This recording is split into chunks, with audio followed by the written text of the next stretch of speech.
Assalamu alaikum. Today I'm going to explain the topic is nature of simple harmonic motion. सबसे पहले हम सबसे पहले हम लोग रीड आउट करेंगे amplitude of motion. Amplitude of motion का मतलब होता है आपकी बॉडी ने मैक्सिमम डिस्टेंस कवर किया है, मैक्सिमम डिस्प्लेसमेंट किया है। The maximum displacement of the body from the mean position is called amplitude of motion. आप अगर इस डायग्राम को देखें फर्स्ट लेक्चर में सिंपल हार्मोनिक मोशन में, आप यहाँ से जितना डिस्टेंस कवर हुआ है that is called amplitude of motion. अब हमने बात करते हैं, अगर हम इसी को लेके बात करें कि अगर हमारे पास मीन पोजीशन है ओ, जिस पे आपकी पोजीशन क्या है x is equal to zero, but अगर आपने इसको स्ट्रेच किया मीन्स मूव किया, आपने यहाँ से यहाँ तक लेके आए, फोर्स लगा के आपने उसको छोड़ा, यहाँ तक आए x is equal to minus ए तक, आपकी एक्सेलरेशन क्या हो जाएगी मैक्सिमम। बट जब इस पॉइंट पे आया एक्स इक्वल टू जीरो पे, तो आपकी वेलोसिटी क्या होगी मैक्सिमम, बट आपकी एक्सेलरेशन क्या हो जाएगी जीरो।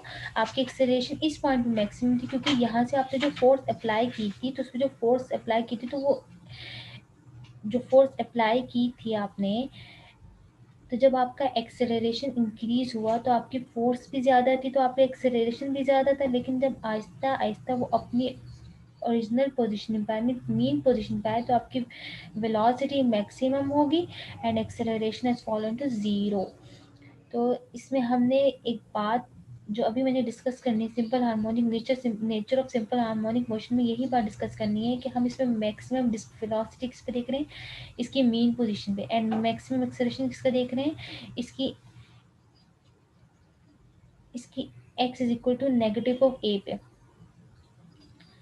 आपने ये आपका जो फॉरवर्ड है x is equal to a and backward है x नेगेटिव ऑफ ए, क्योंकि हमने नेगेटिव ऑफ एक्स क्यूब इसलिए लिखा था कि आपके जो एक्सेलरेशन है वो इस डायरेक्शन में मूव कर रही है एंड आपका जो डिस्टेंस है वो इस डायरेक्शन में मूव कर रहा है। अब हम देख लेते हैं इसको इन वर्डिंग्स में। तो वर्डिंग्स में हम कैसे देखते हैं कि आपके जो एक्सप्रेशन होता है मैक्सिमम वेलोसिटी का, जब आपने x is equal to zero put किया तो आपकी कितनी आ गई, under root lambda A is the expression of maximum velocity of simple harmonic oscillator.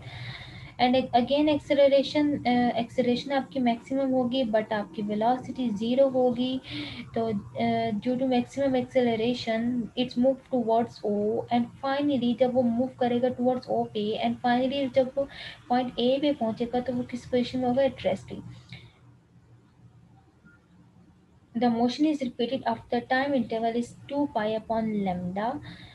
क्योंकि आपने एक जब आप मूव कर रहे हो इस डायरेक्शन में, तो आपका जो एंगल बनेगा वो 2 पाई का एंगल बनेगा, 2 pi upon lambda under root lambda. The time taken by the period to complete जो ऑक्सीलेशन होगी वो किसके इक्वल होगी, T is equal to 2 pi upon lambda. But आपकी जो वाइब्रेशन होगी, जो ऑक्सीलेशन होती है, वो कंप्लीट होती है in a unit time, is called frequency and is denoted by 1/t, T is equal to under root lambda divide by 2 pi. हमने फर्स्ट लेक्चर में क्या डिस्कस किया था, हमने सिंपल हार्मोनिक मोशन की डेरिवेशन सॉल्व की थी, एंड सेकंड लेक्चर में हमने nature of simple harmonic motion read out किया। Okay, thank you.